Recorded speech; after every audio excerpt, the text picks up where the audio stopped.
Muy buenos días. Nuestra lectura hoy está en el capítulo 3 de Esdras, versículos 1 al 7, donde se nos cuenta que al llegar el séptimo mes y ya establecidos los hijos de Israel en las ciudades, se congregó el pueblo como un solo hombre en Jerusalén. Entonces se levantaron Jesúa, hijo de Josadac, con sus hermanos, los sacerdotes, y Zorobabel, hijo de Salatiel, con sus hermanos, y edificaron el altar de Israel para ofrecer sobre él holocaustos, como está escrito en la ley de Moisés, hombre de Dios. Colocaron el altar firme sobre su base, porque tenían miedo de la gente de la región, y ofrecieron holocaustos al Señor sobre él, los holocaustos de la mañana y de la tarde. Luego podéis seguir leyendo los detalles de las fiestas que celebraron en esta ocasión. Dios toca el corazón, nos decía Germán el domingo. Zorobabel era del linaje real. Levitas que aún sin demostrar su linaje deciden volver, Dios les despierta para que regresen, y es porque si Dios abre las puertas, Él se encarga de que haya personas necesarias para cubrir las tareas. Este punto que estoy mencionando está en relación a los últimos versículos del capítulo anterior, donde se habla de levitas que no habían podido demostrar su linaje, pero que igualmente decidieron volver a Jerusalén y se pusieron a disposición y a las órdenes de los líderes. Así que Dios utiliza personas, cada una en su lugar.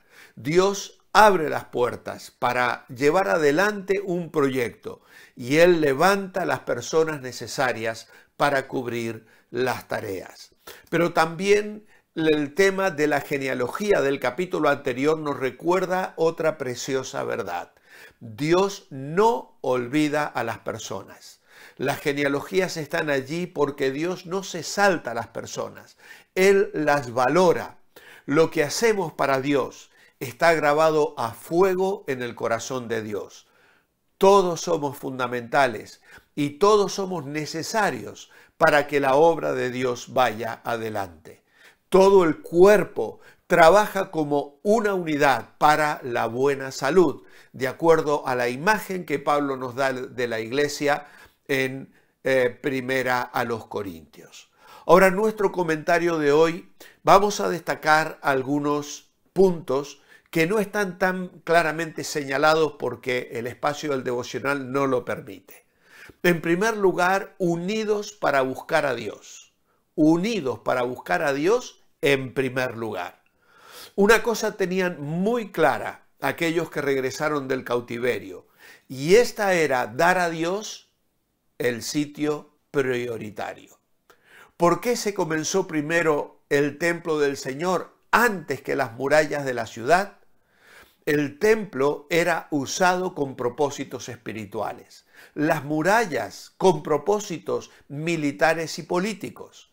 Dios siempre había sido el protector de la nación y los judíos sabían que la más fuerte muralla de piedra no podía protegerlos si Dios no estaba con ellos.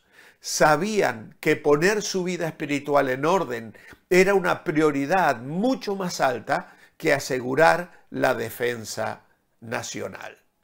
Casi inmediatamente después que llegaron a su nueva tierra, los cautivos construyeron un altar. El pueblo comenzó a adorar a Dios por medio de sacrificios, aún antes de que se colocaran los cimientos del templo. Después de muchos años de cautiverio, habían aprendido la lección.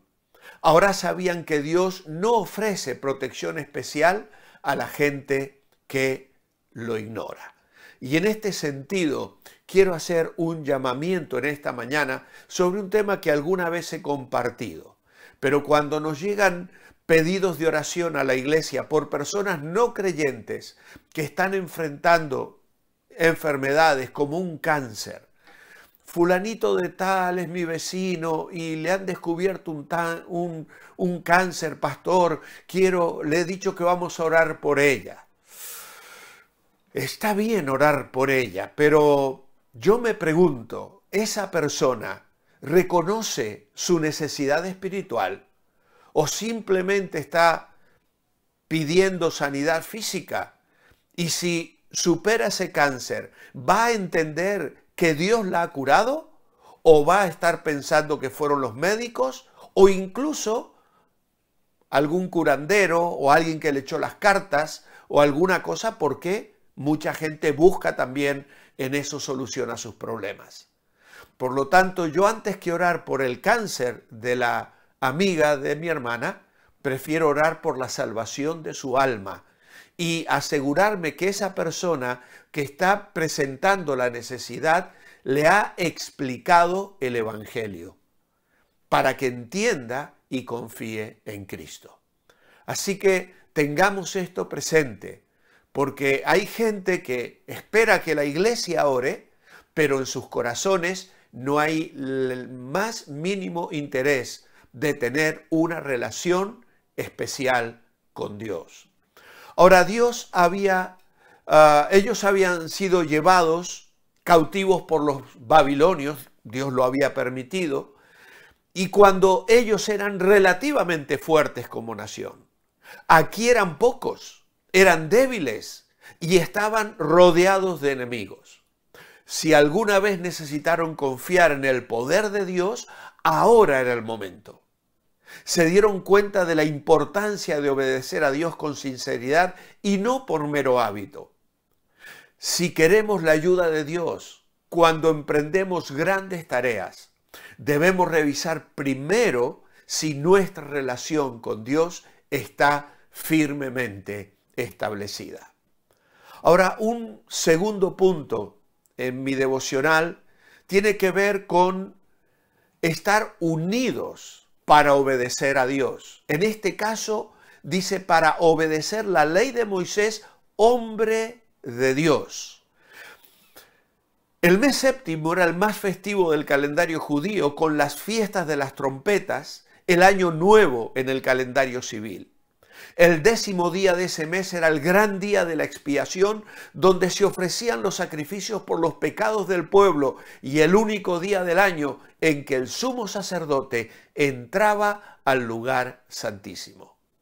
Sin embargo, en el texto no se hace mención de ese día. Probablemente porque no existía el lugar santísimo, ya que el templo no había sido reconstruido. El día 15 comenzaba la fiesta de los tabernáculos, que eran 7 días habitando en tiendas construidas para ese fin. Durante este tiempo la gente vivía en esas cabañas, conmemorando los 40 años que habían peregrinado en el desierto.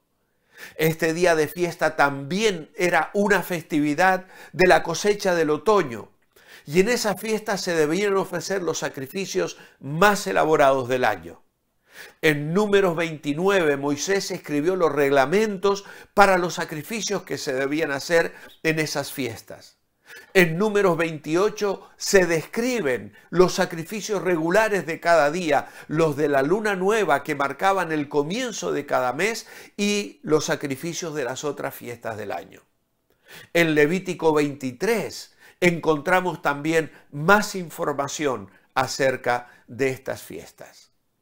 Notemos que no buscaban ser originales, inventando nada. Un hombre de Dios, Moisés, había señalado el camino y era suficiente para ellos. Cuidado con invenciones y novedades espirituales.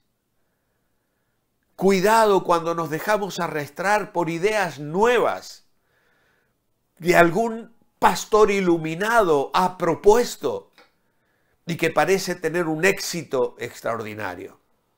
De lo que tenemos que cuidarnos es de obedecer a Dios. Los judíos construyen su altar como uno de los primeros actos oficiales. Simbolizaba la presencia y la protección de Dios y además demostraba su propósito como nación y su compromiso de servirlo únicamente a Él. Zorobabel ofreció holocaustos como lo indicaba la ley de Moisés, y estos sacrificios eran esenciales porque demostraban que el pueblo estaba buscando la guía de Dios, que estaban rededicándose para vivir como Él lo ordenaba y que estaban recurriendo diariamente a Él para el perdón de los pecados. Finalmente, un tercer aspecto es que estaban unidos para enfrentar las amenazas de los enemigos. En estos primeros versículos del capítulo 3 ya vemos como en esos días de fiesta y de alegría ellos reconocen que están rodeados de enemigos, tanto de ellos como de su espiritualidad, los pueblos de las tierras. Los judíos tenían temor de ser atacados por un pueblo que los rodeaba, un grupo mixto cuyos antepasados habían sido conquistados por los asirios, extranjeros que habían sido forzados a volverse a establecer en el reino del norte después de que Israel fuera derrotado y su gente fuera llevado en cautiverio en el año 722 a.C. Este procedimiento era una táctica común de los asirios para prevenir que surgieran levantamientos nacionalistas de los pueblos conquistados. Algunas de las personas que se volvieron a establecer en Israel habían emigrado hacia el sur de Jerusalén y pensaron que los cautivos que regresaban representaban una amenaza para la posesión de la tierra que ellos querían administrar. Así que ser conscientes del peligro despertó en ellos un anhelo por cumplir con su deber. El mejor uso que podemos hacer de nuestros temores es que esto nos ayuden a ponernos de rodillas y buscar a Dios. El reconocer nuestra debilidad nos lleva a saber que en Dios encontraremos la fortaleza y el auxilio necesario para alcanzar la victoria en cada una de nuestras vidas. Mi oración escrita esta mañana es: amado Padre, necesito sabiduría y discernimiento espiritual para darte siempre el primer lugar en mi vida, en mi hogar y en mi iglesia. Atentos a la astucia de un enemigo poderoso y cruel, quiero refugiarme en tu amor y vivir así bajo tu protección cada día. En tu nombre, amén. Os espero mañana viernes para despedir esta primera semana con nuestra nueva guía devocional, Volver a Empezar. Mientras ese momento llega, manteneos bendecibles.